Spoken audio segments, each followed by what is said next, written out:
Hey, everybody. Welcome to Love+Relo, the voice of the relocation industry. I'm your host, Ben Cross, and I'm so blessed and honored to be here today with my very good friend, Hosea Bottley. How are you, sir? How you doing, Mr. Cross? Hosea Bottley, the founder, CEO of Aaversal Global.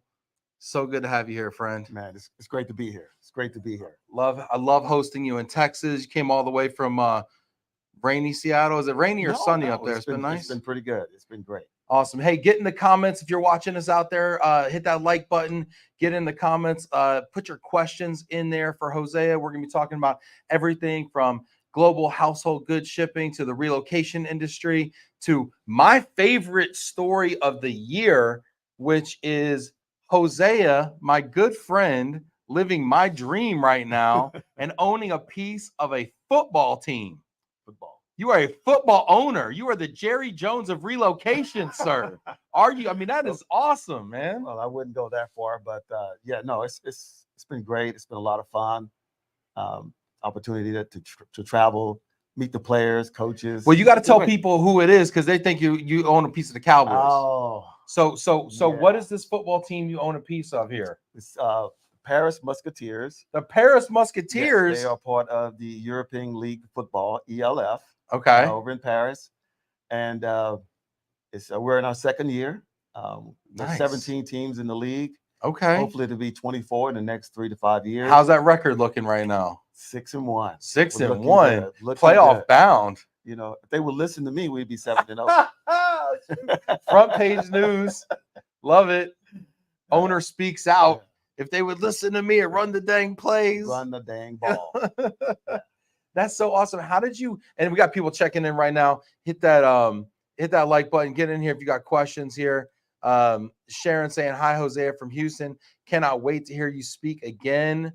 Oh, yeah. You were at Love+Relo 500 this time last year. Yeah. Pouring your heart out to us. No tears this time.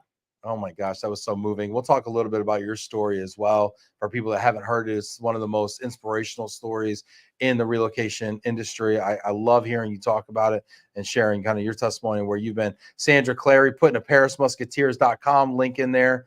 Thank you, Sandra. Thank you, Sandra. I love Sandra out there. Sean Donahue, it's 80 degrees, no rain, LOL. Stop spreading lies about us in Seattle. Yeah. Libby saying, hello from Washington. I know those two. Yeah. What's up, Libby? Good to see you. Ray checking in. Good afternoon, Hosea. Hey. Ben. What's up? Adrian checking in here. Welcome to Glomo HQ. Really good to see you. Yeah, we're live here in studio, Glomo HQ.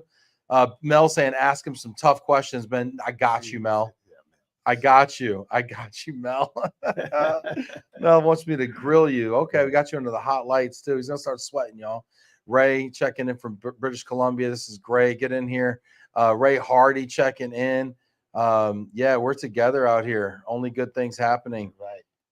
Sandra saying I order my Musketeer swag. It's currently in the back of a UPS center until I can get there to pick it up. Awesome, Sandra. Yeah, there you go. Look at this. Are we gonna get to go to Paris and see these Musketeers? I'm trying to get you over there. What are you planning like a get together, like a party? Yes. Can we get a global mobility? Yes. Hey, get in the comments if you would like to see a Love+Relo Paris Musketeers event in Paris, a global mobility meetup where we can all come together over there next year, next summer. Can we make that happen? That will happen. It will happen. It's already in the works. Wow. Yes. So I'm working with some agents over in Europe. The suite is already set up. It's just a matter of how many people is going to show up. How much capacity do we have for this? Because Love+Relo 500 last year, we had almost 100 people. I'm not trying to we can get as many suites as we need.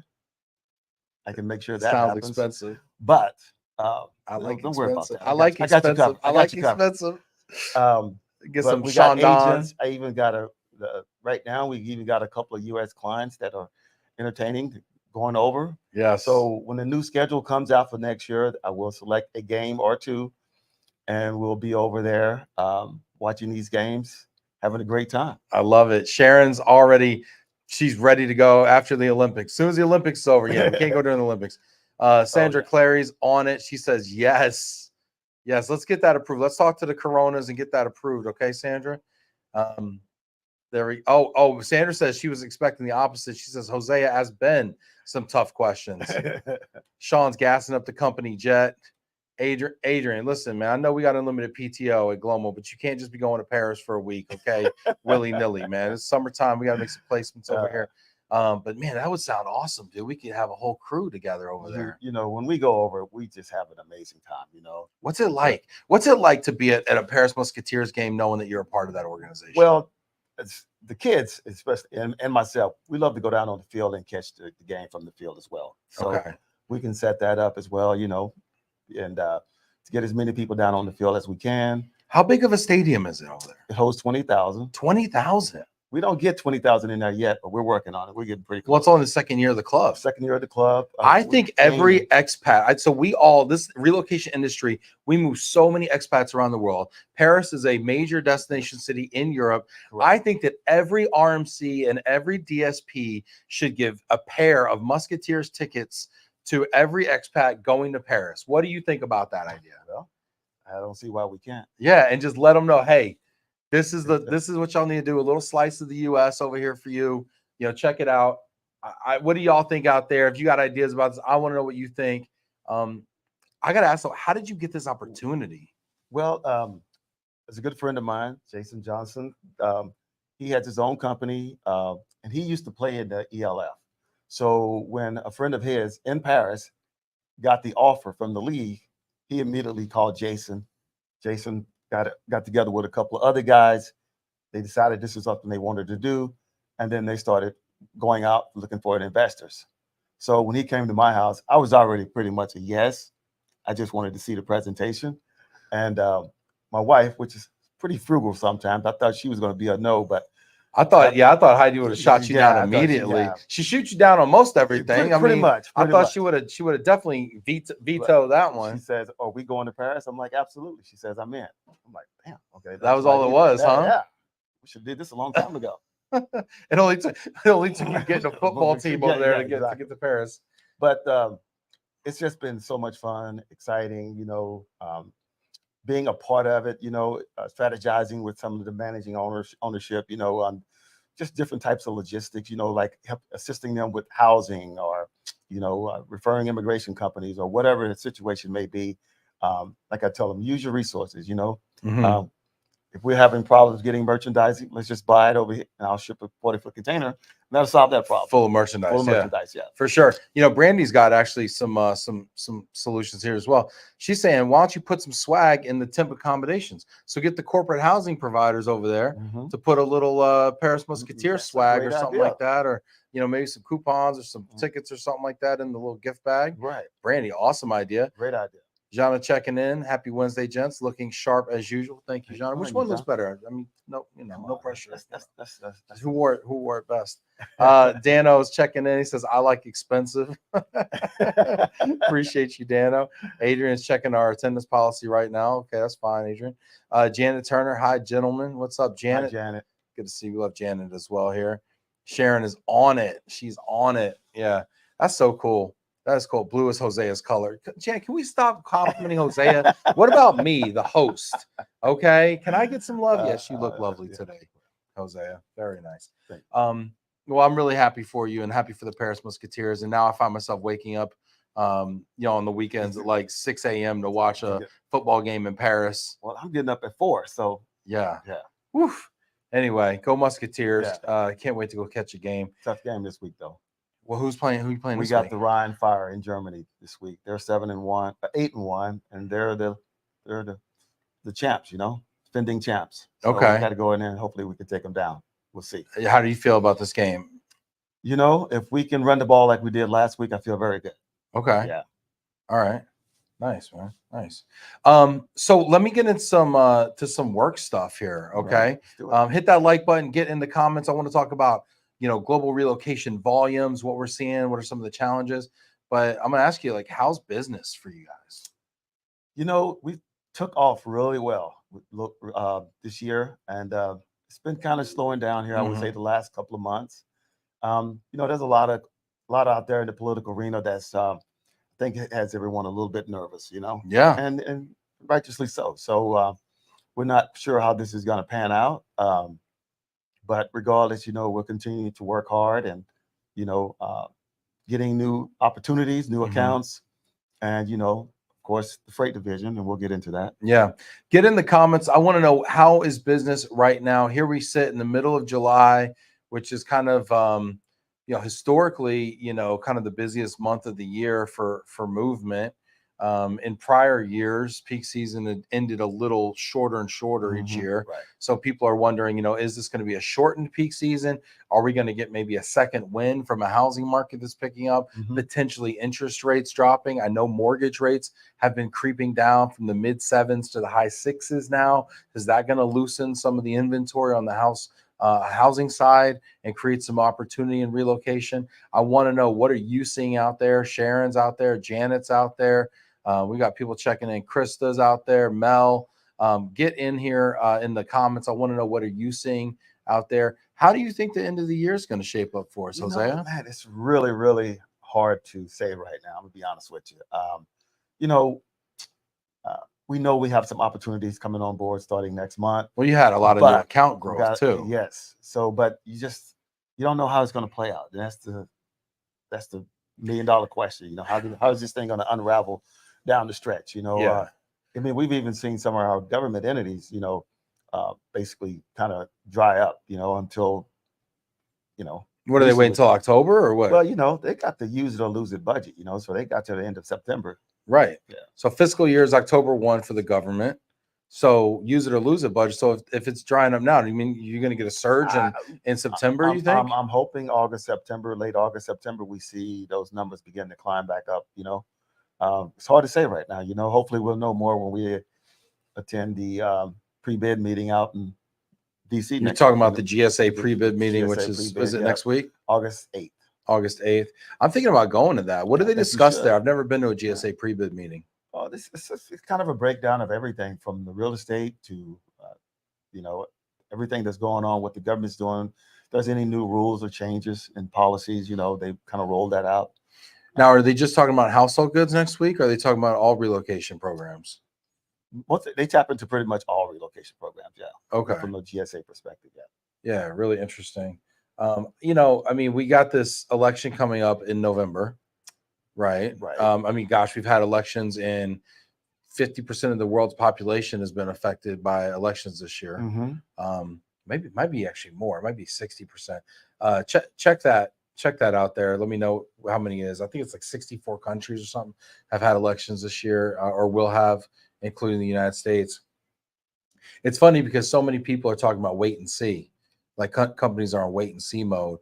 But I'm not really sure what people are going to do different depending on which side is elected. I don't know. Well, if the regime changes hands, and of course, there's a lot of changes being made. For the whole new turnover and a new regime in house. So you just never know. We don't know. You just don't know. You don't know, but you do know too, because like regimes change every 4 years, 8 years. We've been through how many presidents in our lifetime? You've been through more than me. But I mean, it's like old boss, same as new boss, same as the old boss. It's like you get this president, and then how often does the president really impact what happens on the ground? I mean, the media would like to make it out to be, a big deal either way, right? Oh my gosh, it's the end of the world for you, or it's the end of the world for you. It's like, is it really though? Or are we just gonna keep on doing the best we can despite what the market gives us, right? Because you can't time the market. You can just do what you do. Well, I mean, what are your thoughts? Am I wrong? Tell me I'm wrong. Well, shout out Mike. You just don't know. I mean, I'm gonna be honest with you. I've never been more concerned about the elections than this year. This year, really most concerned. Most concerned. Yes. I mean, not the last election or the election before. This one's more concerning than even the last two. Correct. Okay. Correct. So maybe that is creating some of the that's I mean, I just uncertainty. Yeah. I mean, I just never. Let me ask you though, some of these accounts just. But let me ask you, as a business owner though, as a business owner who's trying to make their plans for the end of this year and next year, is it affecting your ability to make a decision right now? It is in some ways. Yes. Okay. Because as you wind down the year and you're trying to project, it's like, what am I projecting for? How much volume are we going to have? It's really hard to say, So, where's the final numbers going to look like for its revenue, profit, et cetera? It's really hard to say right now. Right now we're down about, I would say 10 to 12%, but I mean, it could be a lot worse. Don't get me wrong. Yeah. It could be extremely a lot worse. So you just kind of in a holding pattern but we have to keep moving forward. I still have to get out, and the team still have to get out and sell and try to bring in new business and, try to pick up where we're falling short. So I'm going to speak for myself, Okay. right? Because I know this is a very emotionally charged and like intellectually charged issue. If Trump gets elected, I think there's going to be a lot of hiring next year because people are going to be, it's pro-business environment. Okay, cool. And then if I was about to say Biden gets elected, if whoever is, I don't know if Kamala has does Kamala have the endorsement yet? Yeah, she's got it. Okay, cool. Well, she got Biden's endorsement. Does she have the Democratic Party's endorsement? I think she's there. She's got enough delegates. Yeah. Okay, cool. Great. So if Kamala gets elected, I'm not even paying attention. If Kamala gets elected next year, I think we're going to see more hiring next year. Mm-hmm. So because stock market actually has proven to actually outperform, has actually done better under Democratic presidents than Republican presidents. You can fact check that. If I'm wrong, show me, but I'm pretty sure the numbers will support that. So either way, my point is either way, as a person who helps companies hire, I think companies are going to hire more people next year. Well, I hope you're right. So and since hiring spurs relocation, right? Mm-hmm. I think relocations are going to go up. So I think either way, we're going to have growth next year in our industry, regardless of who's elected. Now, people are going to be salty. Half the people are going to be salty about it, but we're going to have more volume next year. That's where I'm at with it. Well, I definitely hope you're right, and you could be right. I usually am. Because and you could be right, and I hope you're right, because I mean we could definitely use a great year, a big boost. Hell yeah, we need a boost here. Mel Smith, get in here. Let us know what you think. Get in the comments here. Mike Falia says Hosea looking good, my friend. Man, why does everybody feel the need to come on here and tell Hosea how good he looks? They see you all the time, man. Why? I feel you walk down the street. Do people stop you and say, "Oh, you look good today"? You stand next to me. Oh my God, he's a model. What is that about? Somehow, in a way, I feel some type of way about that. I don't know. You stand next to me and you get compliments. I don't know what to tell you, man. We wear a t-shirt next time. Not cool, people. Not cool. Mel Smith. I'm just kidding. Mel Smith. A lot of disruption still in the Red Sea and European politics. Ooh, France, UK, Labour government. Mike Falia, blue suit just pops. Thanks, Mike. Way to double down. Sheesh. All right. I love Mike Falia. I love all you guys. Mel is dialed in on that. Mel is so dialed in. We're just over here looking good. He keeps me abreast on what's going on and what to look out for in the team as well. So thank you, Mel. Well, let's pick it apart, right? So I've been hearing a lot about the Red Sea, right? What the heck's going on in the Red Sea? Well, I mean, the same thing. I mean, it's very, very. Break it down for those of us who don't know what's going on in the Red Sea. Well, and why is it even important? Why do we care? Well, the attacks on the vessels going through the Red Sea has caused a lot of disruption.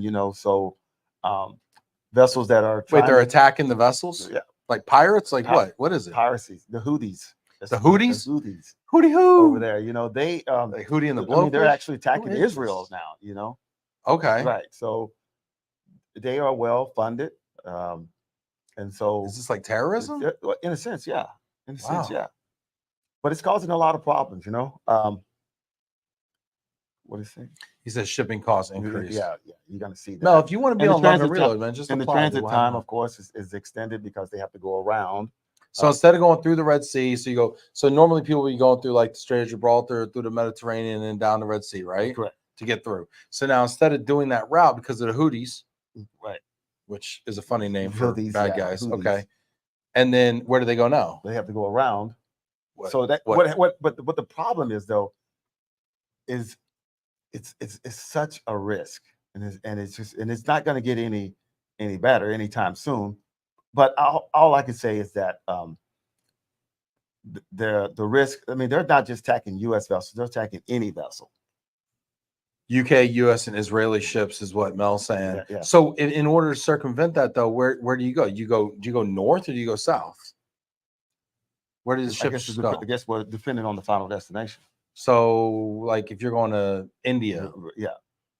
So, I mean, that's what I'm getting at. They have to figure that out. I mean, so you're going south and you're going under Cape Horn, or what is that? Cape Good. Where are you going down? Below South Africa? Yeah.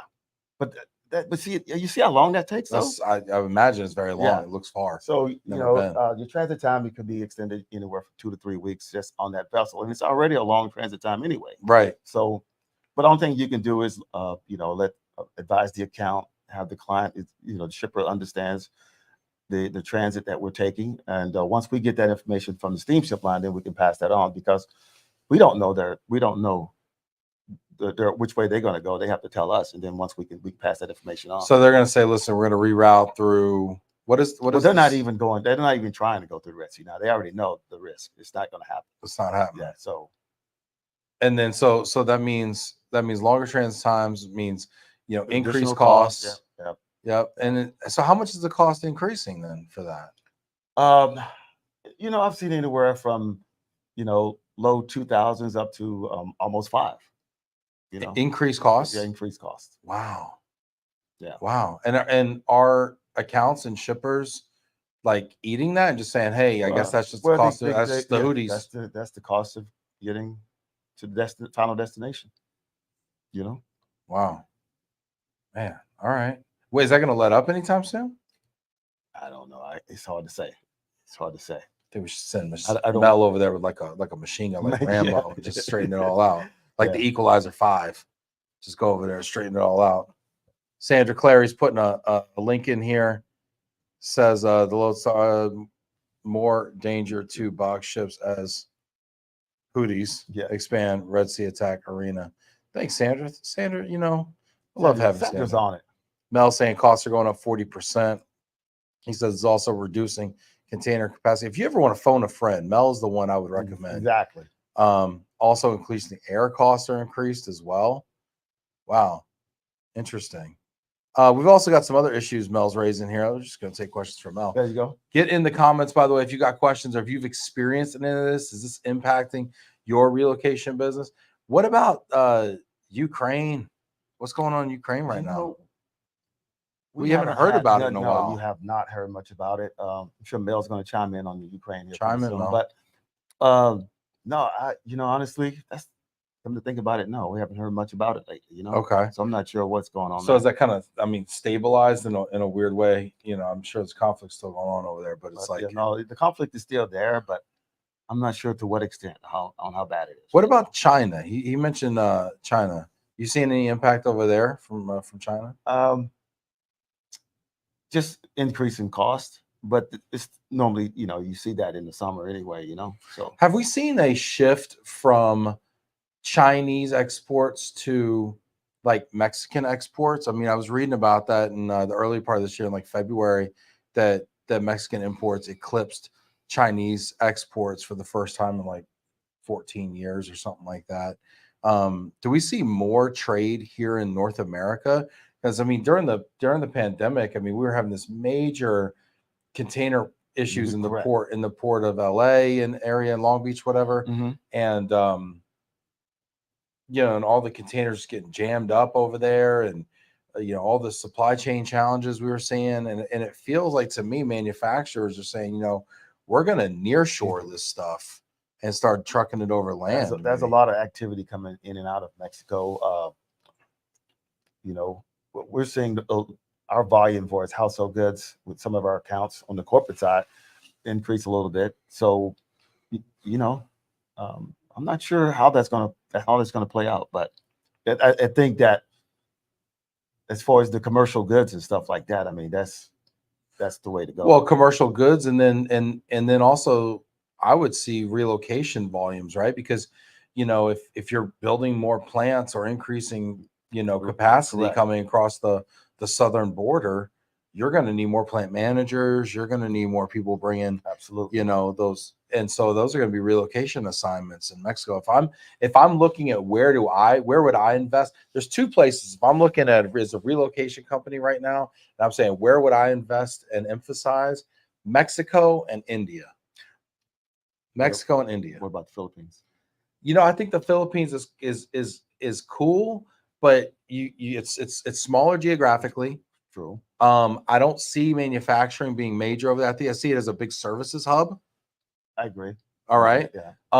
And honestly, as a person who's employed both India and Philippine professionals, I think India is catching up with the Philippines from the westernization angle.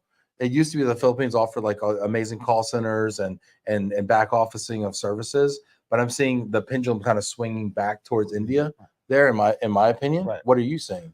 Yeah, no, I mean, you're more in that arena than I am, so I mean, our volume for India has dropped. It really? Yeah. I was like, Mexico has, I would say, increased a little bit. So you might be on. What are you seeing, like the Philippines though, and other parts of Southeast Asia? We've gotten more Philippines than we have gotten India. Now, is this federal government or is this commercial? Both. Yeah. Yeah, because I know that the U.S. has a historical relationship with the Philippines and stuff. So I didn't know if maybe that was federal business or not. Hit that like button, get in the comments. I want to know what you're seeing out there. What are you thinking? But going back to this point about Mexico and India also, I mean, used to be a huge talent exporter, right? Mm-hmm. I mean, we're the 76% of H-1B visas, I think it is, mm-hmm. are for Indian nationals, right? So we're bringing all this talent over here to do, all these technology jobs and others. And I mean, 76% of people from India. The next highest category, I think, was like 11% China, I think it was, Mm-hmm. and everything else was like 1.9% or less of the pie, right? And so India just dominated like sevenfold, right? The next biggest bucket. So it was a huge talent export. But now I'm seeing India actually starting to do intra-India movement, which I hadn't necessarily seen before. And I'm starting to see more hubs in India, that more, places that are relevant to Western business, where it used to be like there was like these mega hubs, and now I'm starting to see more dots on the map that. Well, that what are you saying as far as Canada? Well, I mean, as far as Canada, I mean, I think we were talking about this, right? It's like I'm seeing Canada being that US, I mean, US 2.0, where it's like, okay, if I can't bring people into the US, I'm gonna bring them to Canada, right? I'm gonna wait for a visa here in the US. I'm gonna spot them over in Vancouver. I'm gonna spot them in Toronto. I'm gonna spot them in Ottawa, and wait and just kind of nearshore my talent that way, right? And just instead of, because Canada has been so welcoming. I've definitely seen that quite a few times. So then you're going to get this U.S. Canada. I think there's a ton of Canadian cross-border. Are you seeing Canadian cross-border right now activity go up? Yeah, we've seen that. Yes. Give me some examples. Like, what's a scenario you might see? Well, we've seen a lot of just Vancouver to Seattle, Vancouver to, which is a tiny little. I mean, that's a little short haul. Vancouver to Oregon, Vancouver to California. We got one account just running them back and forth. Yeah, a tech company. I bet. Company, Yeah, big tech company, right? Yeah. So, I mean, yeah, I think that, and I think that's going to continue to be a strategy. I think that you're going to see people gearing up for that with the elections. I mean, and I'd love people can argue this point with me. I'd love for you to get in the comments if you feel differently. But, during the Trump administration, we saw a lot of, we saw a lot of people very nervous about immigration status, visa status. We saw things, more requests for evidence. We saw things like that were more challenging, but the visa, the quotas were still being met. I mean, the U.S. amount of visa holders that we had coming in, I mean, those quotas were still being met. And so there was a lot to do about it and a lot of concern about it. And there was probably a lot of reluctance and fewer applications possibly as there are now. But we still saw like caps were just, we're still capping out. And so I think there's people that are going to be concerned about, if Trump gets elected, right? I mean, I'm hearing a lot of mobility folks that are concerned about that. Mm-hmm. But mobility is going to continue. No, it will. It will. Now, to what extent we don't know. How will they move, especially on the government side? How will they make these relocations in the different agencies? I mean, as you're aware, they even talking about even in Project 2025 closing some of these agents.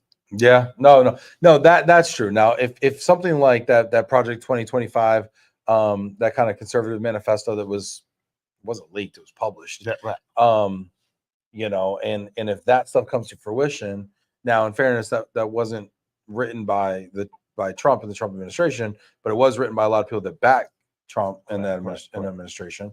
So if that came to fruition, if that agenda was to be manifested, yeah, you could see some defunding of some of these agencies. Possibility, yes. And that would have a material impact, and that would not be the same administration as we saw before. That would be a, even I don't know. I mean, I'd say worst case, worst scenario, but that's me. Mel saying, true, Ben, but the diplomatic postings decreased significantly.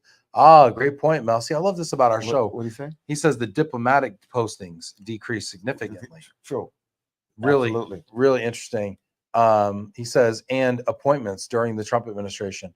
Great point, Mel. See, this is why I like the show, because we do an hour. So it's not just headlines. It's like we get into the nuance. People out there that are watching, feel free to weigh in, get into the comments. Let us know what your thoughts are. What are the impact of various administrations? If it's a Trump administration, if it's a Harris administration, what do you see the impact of mobility being? This is a topic I would love to click into here and on a future show.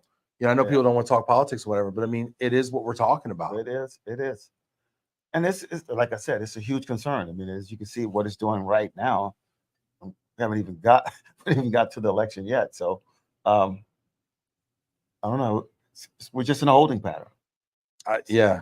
Well, but I would love to hear more about what RMCs are seeing for its volume, or different agencies, what they're seeing for its volume. If they're up, they're down, or where they're at. Yeah. Shout out to Jill. We are in July here. And this is kind of this should be peak volume. Yeah, it should be peak volume, but it's not. Where are you? Where are you right now compared to volume? Maybe let's just say last year. Are you down 10%? Are you flat? I've heard a couple of people say they're up. Yeah, I think it's great if they are. I think it depends on your business mix. Exactly. Are you primarily a military service provider? Are you primarily a corporate service provider? A lot of the folks that watch are corporate service provider. Do you federal GSA? Do you see a difference, Hosea, between where your federal business is? Because I know you do a lot of federal agency stuff, and where your corporate business is? Like corporate business up or down, federal up or down? Both down. Both down. Are they both down the same amount, or is one down more? One down is the corporate is down more than the federal. Corporate's down more than the federal. And what about because you do international, but you also do domestic small shipments, right? Small shipments, yes. So is international down more or domestic down more? The international is down more. International is down more. Yeah, correct. Now, is that but the freight is up. But the freight is up. Yeah, let's talk about that for a second. We're gonna oh, here we go. Mike Filet getting in here. Appreciate you. ARP is up 4% and grateful for it. Yeah, that's awesome, Mike. That's your company's up 4%. Good job. Now, Mike, is that due to organic? Like, is that due to your clients being up? Is that due to Mike Falia being out there and selling his tail off out there and getting in new accounts and adding folks? Is it due to the fact that your competitors have left the space maybe, and you're just kind of gobbling market share? What do you attribute that to, Mike? And get in the comments, Mike, other people as well. Love to know kind of what you're seeing out there. In the meantime, Dan from Tulsa is checking in. Hello, Mr. Cross. The real Mr. Cross. Hey, come on, man. See, listen, don't get it twisted. He's only a junior. He's number 2. He's 2.0. So he ain't the real either. Okay. All right. Okay. We're all just, All right, then. Well, I mean, I think it's important to note that he's like Terminator 2. I'm Terminator 3. Oh, okay. All right. Every generation gets better. I got you. That's what you think. I mean, if you say so. I mean, ChatGPT 4 versus ChatGPT 3. Yeah. I mean, 4 is much more capable. My son's probably gonna kick my butt, one day. Let's see here. Mike checking in here says new business. I'm out there beating the bushes, and I think that's what you got to do. I see you out there on the street all the time, attending the conferences and whatnot. We're there. We're out there. We're sometimes you get so close. You're like, oh, we're there. We just need to roll it over. We're getting there. Like I said, we got some new opportunities coming on board next month, and we're excited about that. Let me ask you before we get into some of the other initiatives that you're working on. And I love the way you're open to talking about these things. What has been maybe the number one marketing or business development thing you've been doing during this challenging time that's borne fruit for you?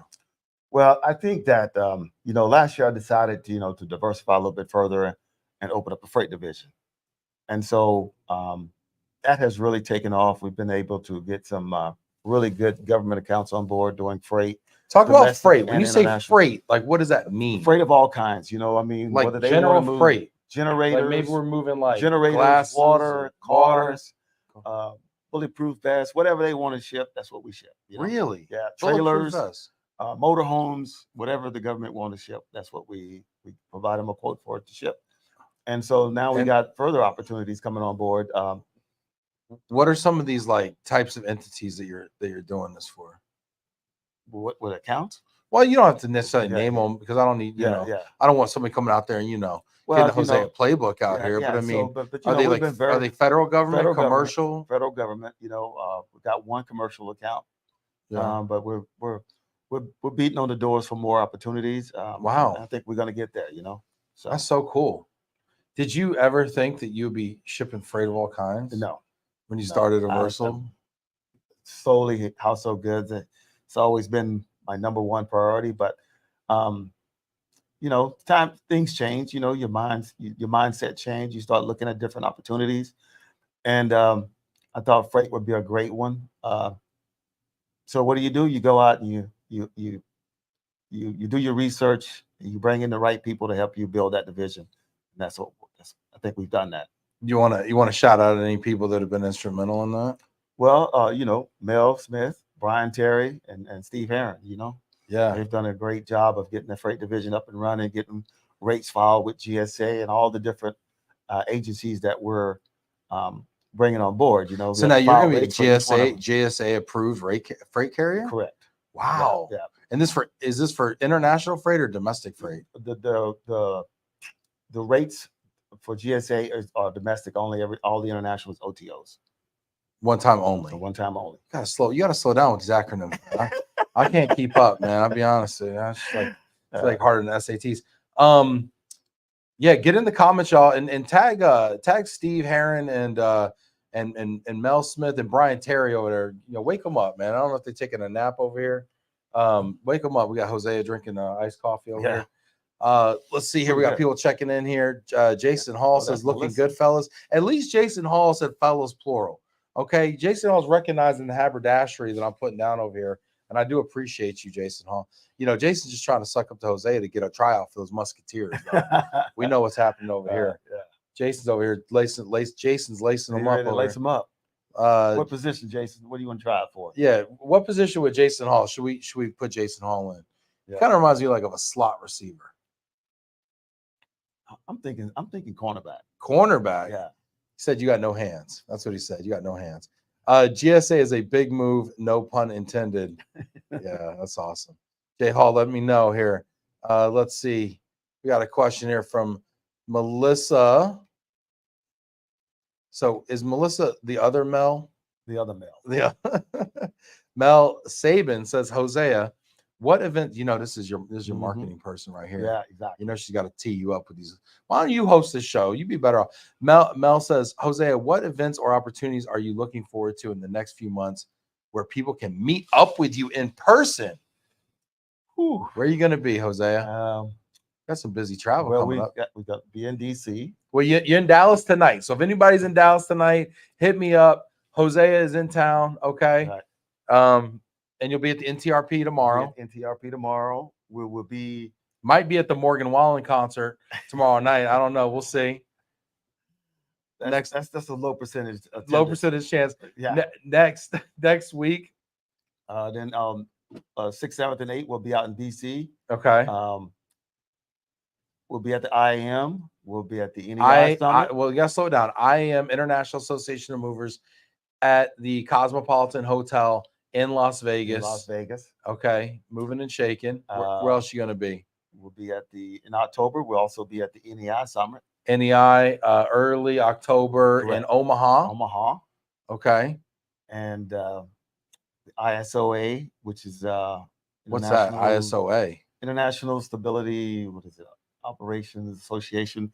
That's where we're getting to the project freight, working with different brokers. Oh, okay. Yeah. So that's like international freight All freight, stuff. right? Yeah. So we've got some contractors now that we've signed agreements with, and you know, we're looking to service some of that great freight. Okay. Yeah. What about And that's I think that's in November. That's in DC as well. what about WERC? Maybe I won't not. be there, but Kelly Kupel and Mel Smith will be there. Okay. All right. Okay. And what about the old NDTA forum? I ain't been to that in a minute. Oh man, I don't know about that one. I don't know. Where is that going to be? Is that going to Steve be in St. might Louis? send Steve to that, and I'm not sure. Yeah.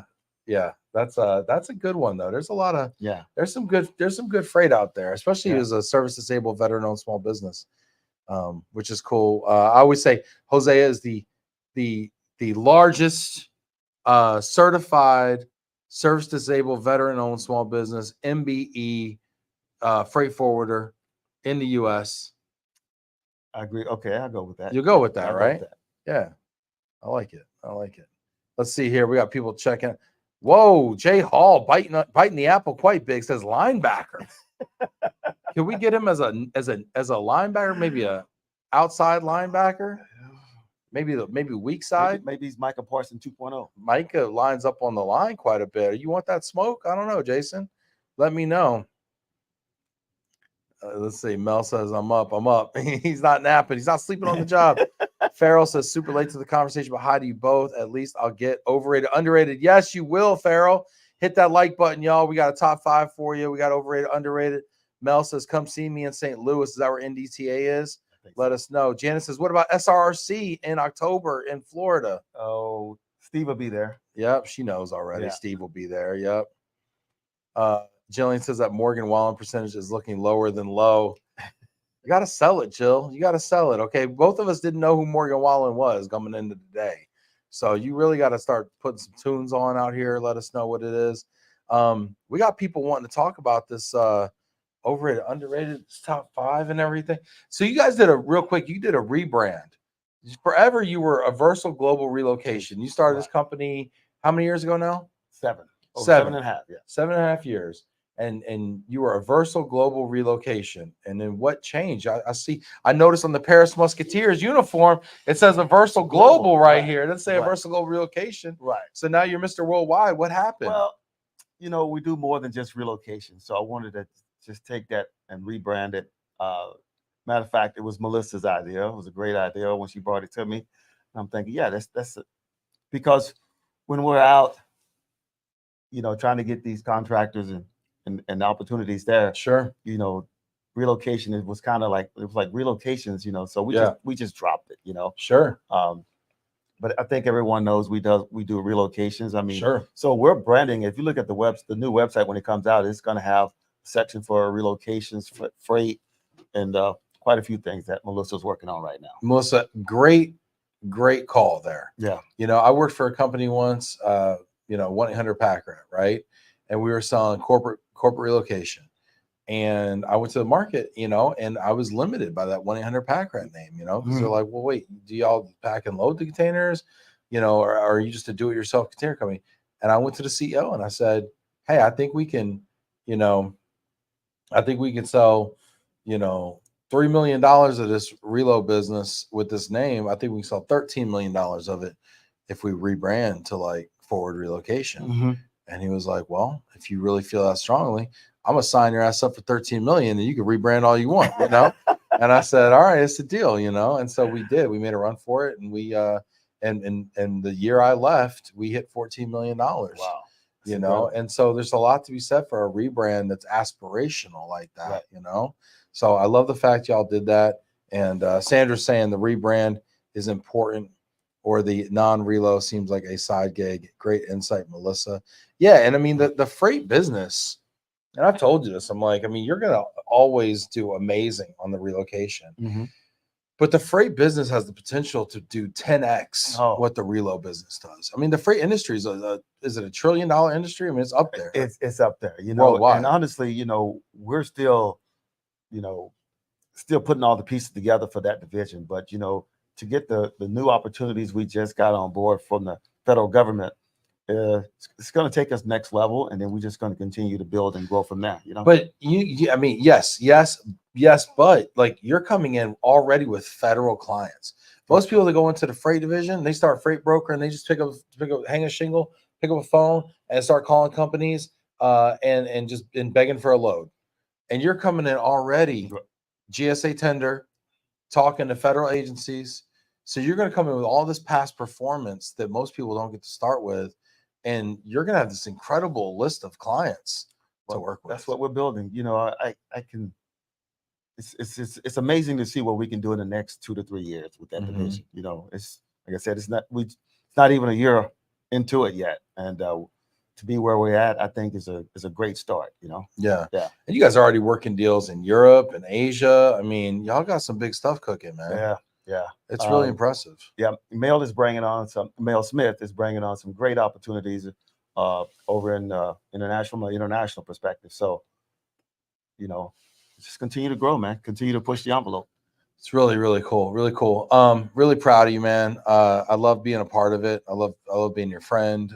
You've been a great mentor to me as well. And it's just been a thrill to watch Aaversal and your team just continue to grow and the things that you've accomplished. And real quick, I want to give a shout out to the team. They just do such an amazing job. They wake up every morning ready to go to make Aaversal a better company. Great communicators. They enjoy doing what they do, working for Aaversal, and I appreciate that. Yeah. It's pretty cool to watch your team. I mean, I get to go to every Aaversal conference, and I get to see your team continue to grow and the amazing talent that you've attracted and built over there, and the folks I've watched kind of grow up on the team, and it's incredible. I think right now, and Melissa can chime in on this, is that looks like we're going to Albuquerque next year. Albuquerque? Yeah. I don't think I've ever been to Albuquerque. Neither have I, but why ABQ? We just been doing some research between Palm Springs and Albuquerque. Okay. But Palm Springs is so hard to get into. Albuquerque's easy? Yeah. You get direct flights to Albuquerque, but Palm Springs is tough. Direct flights from where? Santa Fe? Direct flights to Albuquerque from where? El Paso? Well, Seattle, I can get a direct flight from Seattle. Okay, all right. Everybody else, that's a real power. We're doing our research, and we want it bigger and better than it was last year. Sure. So we got a lot of feedback from agencies and accounts that we didn't invite. So I won't make that mistake again. Yes. I won't make that mistake again. Yes. So I just told them, well, you got to blame Ben Cross. So, it's a party in the Kirky. So all right, be there. That's be where square. we're looking at. Ben Cross. We're already working on it. Hotels and all that stuff already. Finding projects to do, things to do out there. Yeah, hit that like button. Get in the comments. Are you coming to the Kirky next year? Party in the Kirky. Janet Turner says the best company to partner with, talking about Aaversal, I think, or maybe Glomo. I don't know. Thanks, Janet. This is cool. This has been a lot of fun. Yeah. I'm looking forward to coming to the Kirky next year. But hey, let's get into it. We got a top 5 and an underrated, overrated. Okay. Right. You ready? All right. We're gonna do a top 5 first. Okay. So we've been talking a lot about France. Here, I got it's on the screen, dude. I got you. I'm trying to see my wife texted me back. Oh, your wife texted you? We're not taking text messages here, okay? She didn't text you back? All right, well, Hosea's top 5 things to do in France. All right, let's see here. Number 5, shopping at the Champs-Élysées. Yeah. What's Champs-Élysées?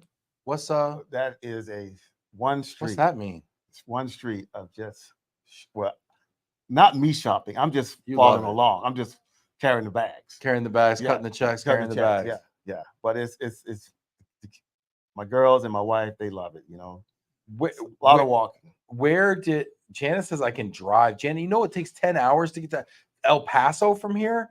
It would take like 12 hours to get to Albuquerque. Janet, you're crazy. Love you. Where did you leave the most money at the Champs-Élysées? Probably Louis Vuitton. Louis Vuitton. Oh my gosh. Yeah. I can't wait to see these Christmas presents, Aaversal. Can't wait to see. Oh man. Louis Vuitton. Yeah. Oh It my wasn't gosh. for me. Do you at least get like a discount buying Louis in France? Or was it Louis or Gucci? I don't know. One of them. Oh my gosh. Is it cheaper to buy it over there? Well, my wife says it is. Yeah. Oh my gosh. Oh man, Heidi's the greatest trick the devil ever pulled over here is convincing you Louis Vuitton's cheaper in Paris. Yeah. Jillian said, I'm sure Well, you get the VAT tax back. The VAT tax back. You get it back. Yeah. What does that mean? Like no tax? Right. You buy Yeah. tax So, free over there? You get to register at when you leave in the airport, and then you get it back on your credit card. Oh, that's cool. So yeah. Huh. Sharon saying one of the largest Louis Vuitton stores is there. Yeah. LV for the win. Jillian saying, I'm sure having an incredible leader like Hosea makes it easier for his employees to come in and kill it daily. Well, that's nice of you, Joe. Yeah. That would have been an easy thing to say about me, but that's fine. I feel like everybody just comes out with these beautiful compliments for Hosea. Man, standing next to you makes me a little jealous, to be honest with you. That's awesome. Champs-Élysées. All right, very cool. Number 4, Nice. Nice is What is it beautiful. about Nice? It's just, well, it's on the water, man. It's just beaches, small town, great food. Again, the kids loved it, man. They want to be on the beach. Is it especially like now, French Riviera kind of stuff? Is that what it is? It's very high end. A little pricey. I mean, it's France. Wow, man. All right. Number 3, Eiffel Tower. What was it about the Eiffel Tower? Everybody's you got to go see it. It's very iconic. I mean, it's a great place to go and visit and take pictures and stuff. Was it big or no? Oh, it's huge. Yeah. Is it huge? Yeah. You can actually walk up to the top. Yeah. No, I didn't do that. Oh, okay. There's an elevator? No, stairs. There's no elevator in the Eiffel Tower? I don't recall. It may be, but I don't recall seeing one. Oh my gosh. Okay. Number 2. Never been to Paris. The countryside, the French countryside, huh? Yeah. It just slows you down, man. It's beautiful out there. We really enjoyed it. What'd you do in the French countryside? Like what is even out we there? had an Airbnb. A friend of ours had a chateau out there, and we do dinners late at night. What's a chateau? Is that like a big huge house? Like a French mansion? Mansion almost, yeah. Chateau. Man, sounds so classy. And went to Disneyland. Mike Falia says the Eiffel Tower has an elevator. Thanks, Mike. You should have checked that out. Yeah. Thanks, Mike. Mike knows. Man, I feel like the people in the comments are smarter sometimes than the people on the actual show. I agree. Number 1, Paris Musketeers football game. I should have known. Gotta have it, man. Gotta be there. Oh, where do y'all play? Stage. What is it? Stade Javon. Stade Javon. That's the name of the stadium. Yeah. You speaking right French next to over here. Right next to the huge soccer stadium. Yeah. Oh, really? Yeah. So right next to where PSG plays? Correct. Oh, wow. Yeah. It's really nice. Get Mbappe over there. Wow. Okay. Paris Musketeers. What's the ticket to the Paris Musketeers football game run these days? That's a great question. He's like, I don't know. You're one of those guys that comes in with the big plastic passes. You're like, I'm here. Yeah. I'm here. Let me in the back door. That's a great question. I don't know. I can't wait to be there and to also be there with our mobility friends because next year we are gonna have a legit mobility meetup, Love+Relo from the Paris Musketeers football game. That's correct. What, July, August next year? Yeah. One of those two. That's kind of when season is, summertime. Yeah. Is it hot over there? It's pretty nice. It's pretty warm over there. 75, 80, 85. They don't have air conditioning over there, do they? Yeah, they do. Well, we in the Airbnb we stayed in. Yes. Okay. All right. Nice. All right. Let's get into the overrated, underrated. This is where the hard ones come out. All right. This is where I get to ask you the hard questions. Mel Smith wanted me to ask you the hard questions. Overrated, underrated. I got to Mel Smith and Mbappe plays for Real Madrid. Mel, so can somebody let's we got to cancel Mel. Somebody cancel Mel. Mel wanted me to ask you the hard questions. Okay. So we're going to do overrated, underrated. You ready? Go for it. Do you know how to play this game? I do. All right, I'm going to give you a topic. You can say it's either overrated or underrated, and I will tell you if you are correct. Okay. All right, here we go. First one up, the Red Sea shipping crisis. Overrated, underrated? I'm going to say it's underrated. I don't think people really, truly because I don't see an end to it. You know, How are we gonna get those pirates or the I- Houthis out of there? I'm not sure how they're gonna handle that. I'm not sure. That's a great question. So there's no end to it. Do people do? I mean, do the governments over there? I mean, I hate to say it like this, but do they want it to end? Are they invested in it happening, or do they want it to? Are they policing the situation themselves? Not well enough. I guess not. I guess not. How are they doing it? Are they like coming up on rafts like in the movies? Are they like got other boats? Are they shooting them from the shore? Some missiles from land, and then sometimes they're actually trying to actually steal the vessel by getting on alongside of it and take over the vessel. Oh wow! Yeah, actual piracy. Wow, crazy stuff. You haven't seen some of those vessels? They have barbed wires all the way around, so they can't. They have a chance to fight them off because they just ride up along the vessel and just climb up the railing. That's how they take over. Yeah, man, that's like that Tom Hanks movie, where he's like, I'm the captain now, and it's like, oh shit. Yeah. Honestly, you're right. I don't hear anybody talk. Only people I hear talking about this is like you.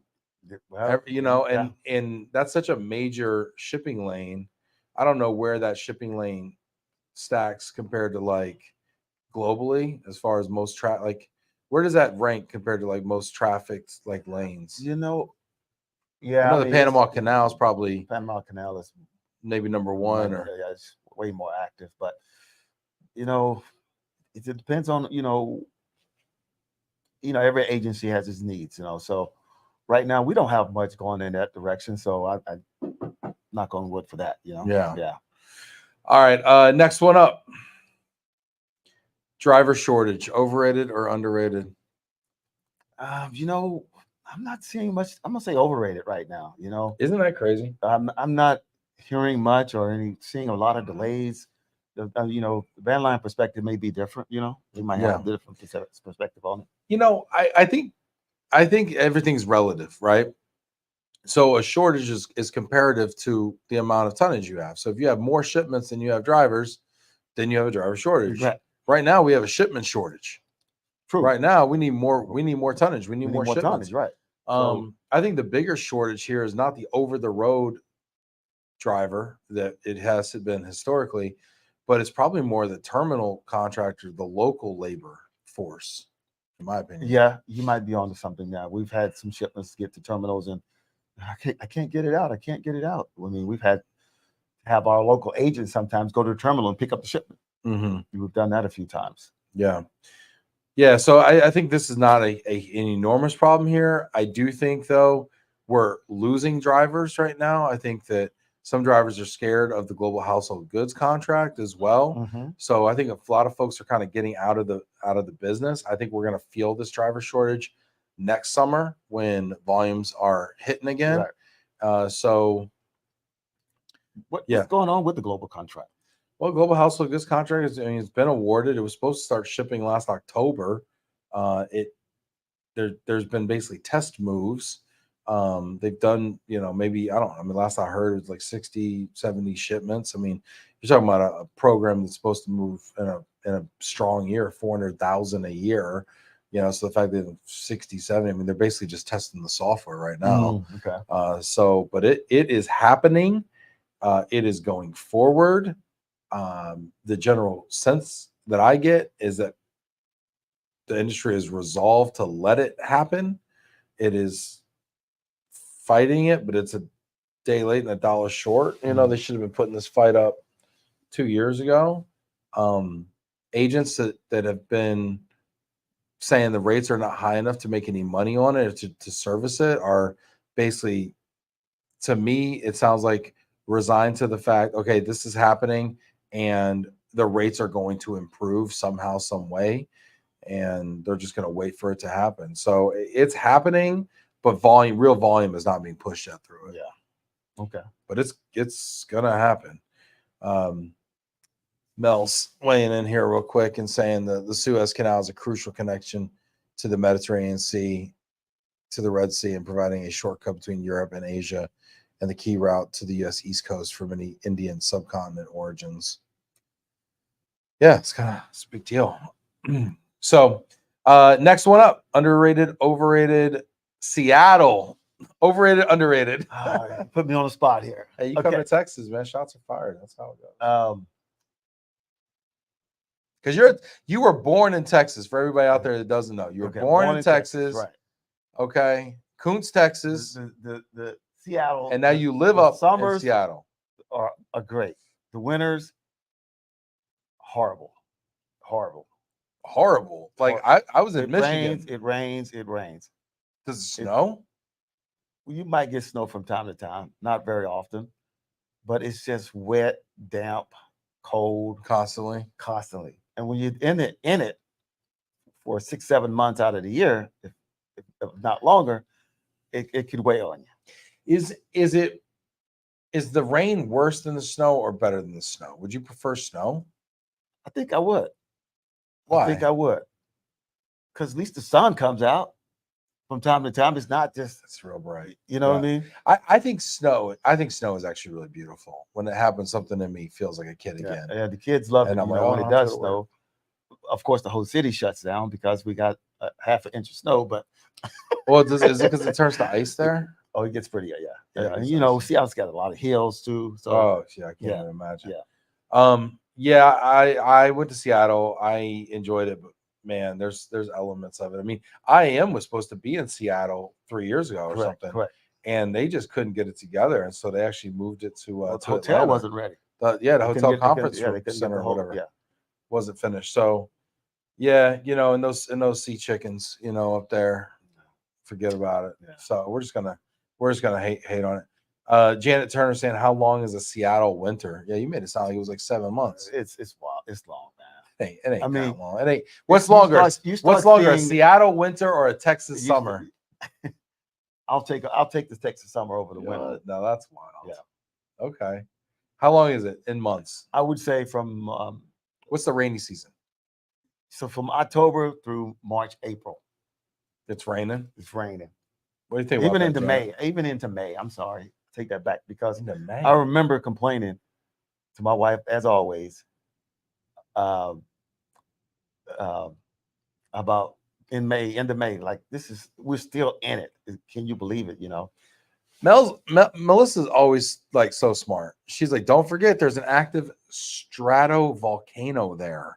Y'all got volcanoes? That's about right there. Because you can see it from the office. Yeah. We told her it was active and she freaked out. Is it really? Yeah, it's active.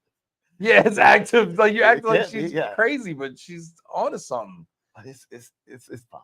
It's fine. Remember when it's beautiful to see when in the summertime when the snow cap. Remember when the volcano in Iceland was going off and we were getting like soot over here? Rainier's just like you can see it. Stop complaining, man. I mean, I'm worried about you. It's an active stratovolcano. Golly, something happened. Melissa be running the show. I know. All right. You're right. Seattle's overrated. Next, European football. I'm going to say it's underrated. Because a lot of people in America don't even know about it, so it's underrated. I'll be honest. I tuned in because I'm now a fan of the Paris Musketeers. I've tuned in and I enjoyed watching it. I thought the production value was better than I anticipated. I thought the play was strong. The uniforms look amazing.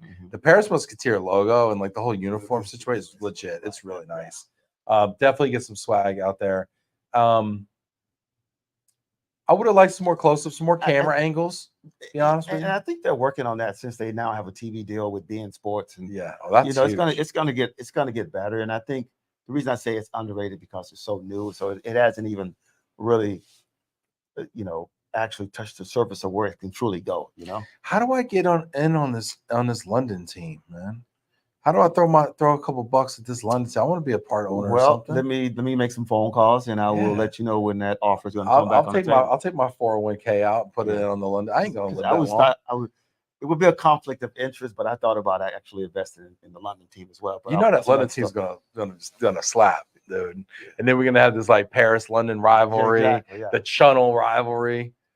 Yeah. I thought about it, but Jason and I decided, it might be a conflict of interest. We better not. Yeah, you can't own all of it. No, Jerry. but what I will do is find out who the main investors are, and if you seriously want to chime in on it. I mean, I don't know. I don't know. Maybe, yeah, maybe. Okay. Yeah, I think European football is underrated too. This is fun. It's fun. Yeah, it's gonna be awesome, and I love that. I feel like the Paris Musketeers have to be the official football team of global mobility because it's American football in Europe, which is like the ultimate expat experience. Right, correct. It's our welcome to Wrexham moment here. I think we all got to support the Musketeers. So at the last game, we had a couple of people there from the U.S. Embassy, and they just had an amazing time. So they're passing it on to all the military people over there in Paris. Say, hey, this is there for you.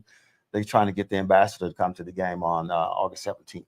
That's awesome. Yeah. We got to get our expat community involved too. Yeah. Every time you send an expat over to Paris, you got to get them tickets to the Musketeers. Yeah. We got to find out a way to email me and I can get them tickets. Yeah, get them tickets. Well, yes, we got to make that a thing. That's going to be part of a standard Relo package, assignment package over to Paris. All right, next one up. The Cowboys, Dallas Cowboys. Overrated. Overrated? I'm sorry. Overrated until they make some changes. I'm so sick with what's going on right now.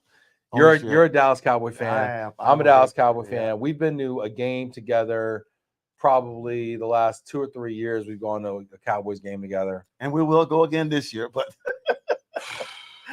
I don't know, man. They're just asleep at the wheel, dude. The offseason was trash. We're about to re-sign. I read an article. Who are we re-signing? We're re-signing somebody now past the deadline, spending another extra like $30 million a year. I think it was Dak. I think it was Dak. If we would have signed Dak earlier, we could have afforded 2 other free agents that signed elsewhere because it's just total mismanagement. It's horrible. Terrible. Mike Falia chiming in here. Cowboys are severely overrated. Mike, who's your? You're a Steelers fan, aren't you, Mike? Why don't you go shove that terrible towel in your glove compartment? Get out of here. Love you, Mike. All right, next one up. You're right. I think that was it. That it? Yeah. That's it. All right. Hosea, always a good time, man. Hey, you want to leave people with a final thought out there? Yes. I know this summer has been not the summer that we wanted, but hang in there. It's going to get better. I have faith that this thing will turn around, and we're going to just hope and pray for the best. Amen. Hey, and stay tuned. Tomorrow, we're going to be broadcasting live from the North Texas Relocation Professionals event at Globe Life Stadium at the Texas Rangers, the world champion Texas Rangers baseball game. Going to be interviewing Sherelle Kilgore from Premia and other folks that are going to be there. And you definitely want to tune in for that. It's going to be awesome. We're going to be bringing that fun party to you. Hosea, thanks so much for being here. Thank you, Give Ben. Hosea a virtual round of applause in the comments here. Hit that applause button. And thanks, everybody, for watching. We wouldn't have a show without you. So really, really appreciate you, the audience. Thanks, everybody. Take